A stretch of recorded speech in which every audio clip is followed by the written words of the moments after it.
I went ahead and took the things off of each side just in case. I pulled the bed up. I'm hoping we have enough room. That's the only outlet cover we're gonna have to cut around. And he is headed out to get the first sheet. So excited, y'all. I can't wait. I think it's gonna look so good. All right, he's lining her up. We're gonna, I don't know, he's got something planned in his head how he's gonna do the seams this time that we did differently in the laundry room. What are you gonna do differently, James? Huh? Each board has a pattern. Yeah. You have a full brick, half brick, full brick, half brick. Yep. If you turn it the other way, you'll end up with the full brick meeting a half brick instead of full brick to full brick, half brick to half brick. So how do you want it to do? Full brick to full brick? Yeah, half brick to half brick. So it'll be a full brick. Yeah. And we didn't do that last time. We did not do that last time. But you can't tell it. Y'all see that cut right there? I did that. For real this time, I really did cut it. He drew it out, he measured, he started the holes, but then I cut it out with the jigsaw. Didn't I, James? Mm-hmm. I said, now if it don't fit, it's all your fault. No, because you did the measuring. All I did was cut what you measured. You cut it in the wrong place in the wrong place. But you measured and drew it out. I did what you told me to do. You cut it. Whatever. Slacker. Okay, guys. When you're working around your receptacles, you want to kind of lean it out just a little bit. Do not touch those screws. That's going to hurt. When you touch both sets of screws at the same time, it'll light up your life. And not in a good way. Now what you want to do is you just want to lean it out a little bit so that the cutout that you made in the panel is going to slide over the receptacle. And when you put the receptacle back on the box, it won't be behind the wall. Now, if y'all just got a little bit of nausea from being dizzy and whiplash, guess whose fault it was, because he was controlling the camera.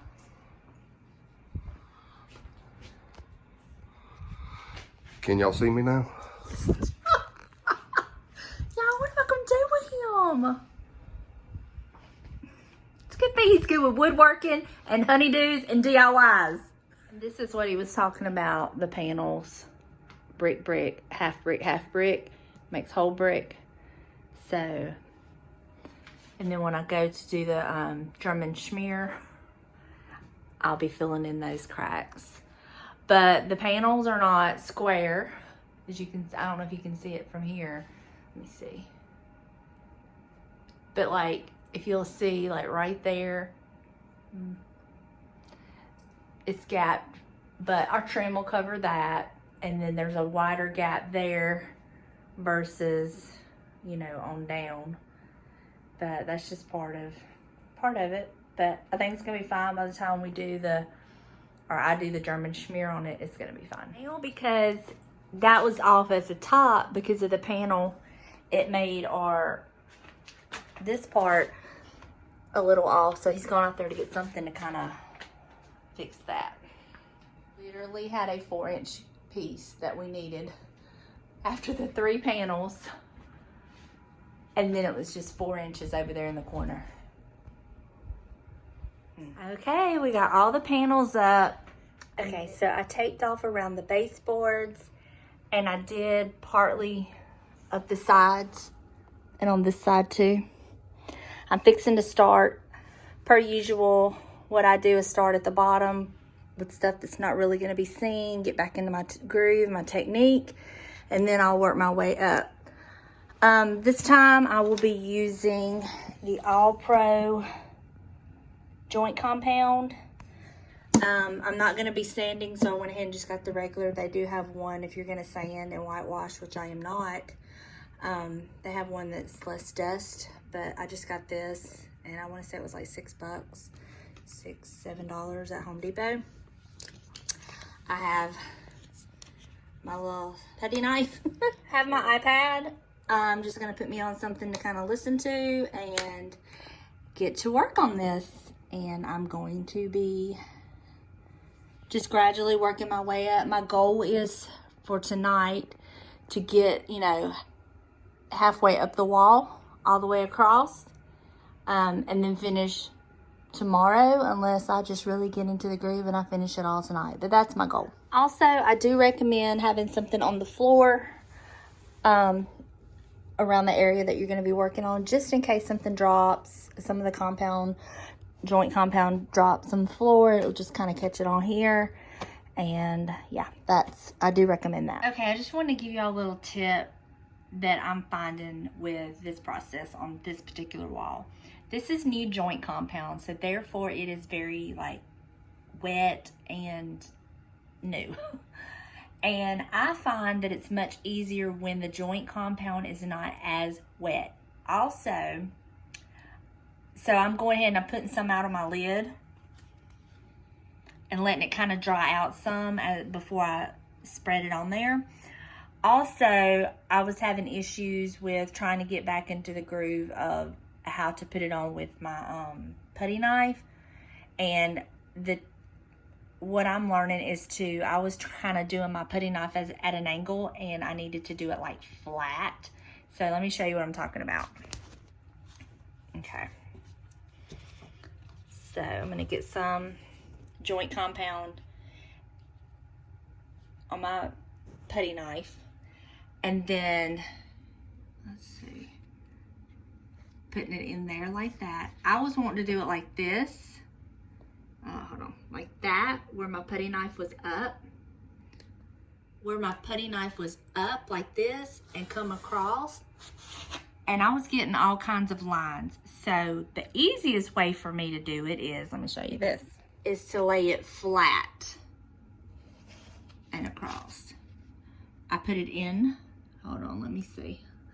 I put it in the grout line, and then I lay it across and do like that. And then I just go get any high areas off.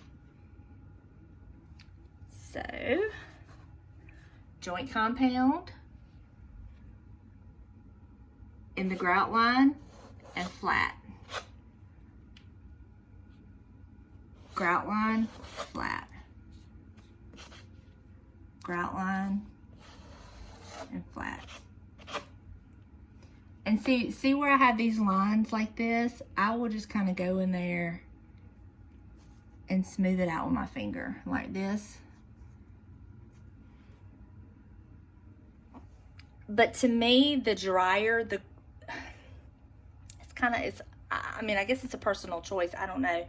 But I find it easier to work with when my joint compound is a little bit drier. If that makes sense. And I don't even know if I have any good enough footage to even explain what I'm talking about. But that's just, I just thought while I was in the process of this, I would share what I'm talking about. What works for me, you know what I'm saying?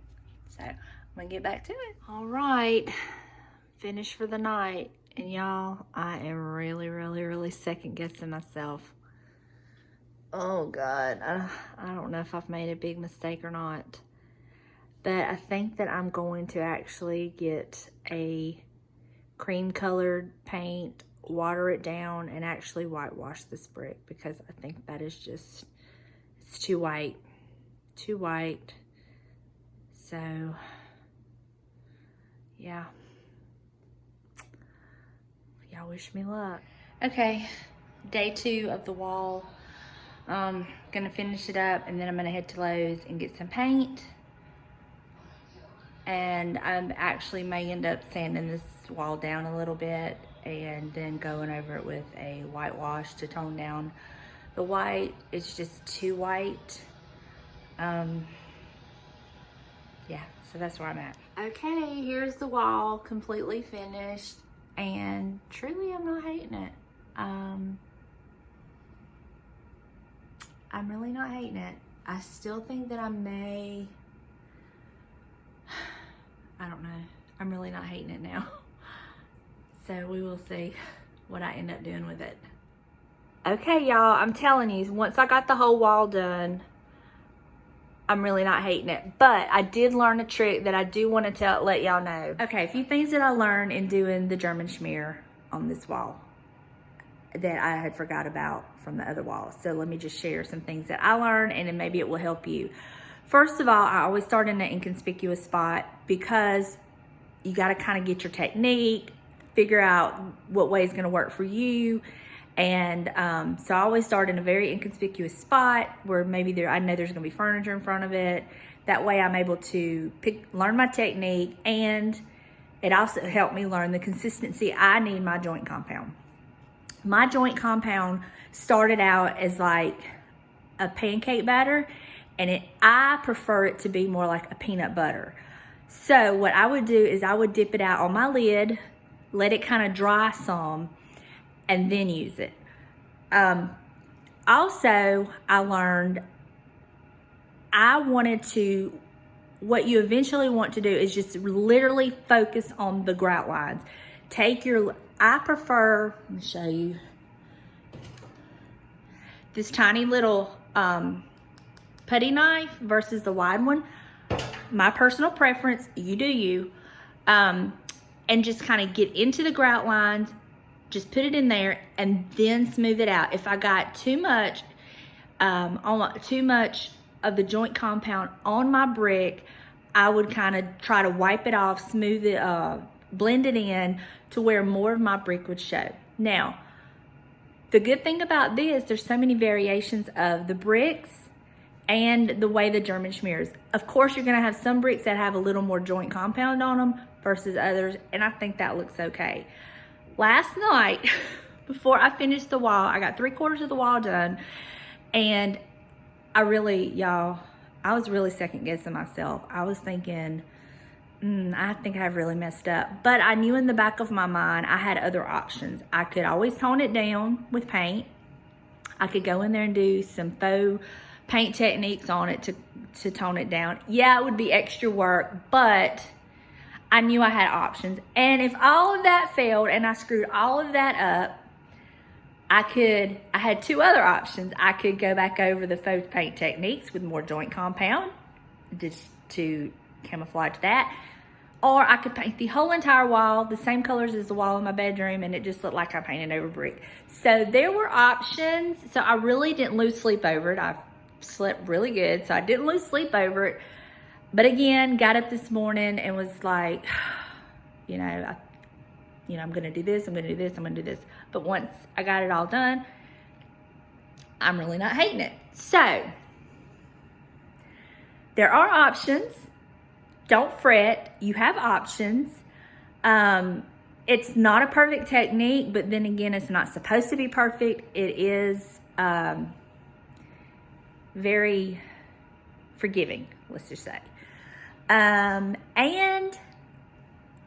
I had to remind myself that my furniture's not where it's gonna be. The stuff hanging on the wall's not there yet. So let's do all that and then live with it for a couple days. And if I truly, truly hate it or dislike it or wish it was something else or it's not what I thought it was gonna be, I have those other options. So that's what I'm gonna do. I'm gonna let this dry, clean up my mess, put my stuff back, live with it for a few days, and see. But like I said, once I finish the wall, I'm really not hating it. So we'll see.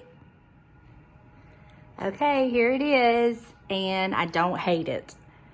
I'm gonna live with it for a little while. If it bothers me, the white, then I will go back over it for the time being. We still have to, when James gets back home, put the trim around the board on each side and at the top, and it will be completed.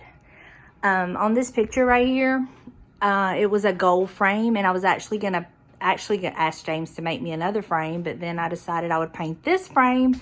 So when I went to sand it down, it turned out it was the perfect color. It was just too bright of a gold, I felt, with this wall. So I really love the way that turned out. I put my planters back over my bed where I had it. And yeah, that's really the only thing that's changed in this room with, the wall. I sanded that frame. That's it. Everything else is exactly the same, but it's amazing what this wall technique does to this room, I think.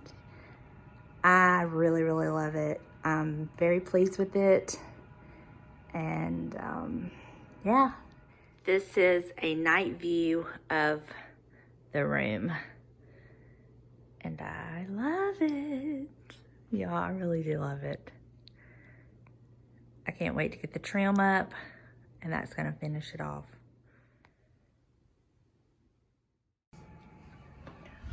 Okay, so we have the trim up in the corners and along the top.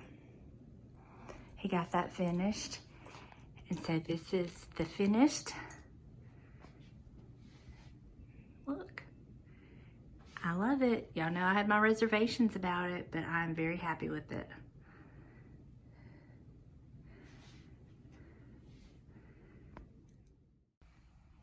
Well, there you go. I hope you enjoyed this video. If you did, please give it a thumbs up. If you haven't already, please hit that little red subscribe button. I would love to have you join my YouTube family. And in the comment section, let me know what you think about the wall and if this is something you might try in your home. And until next time, bye y'all.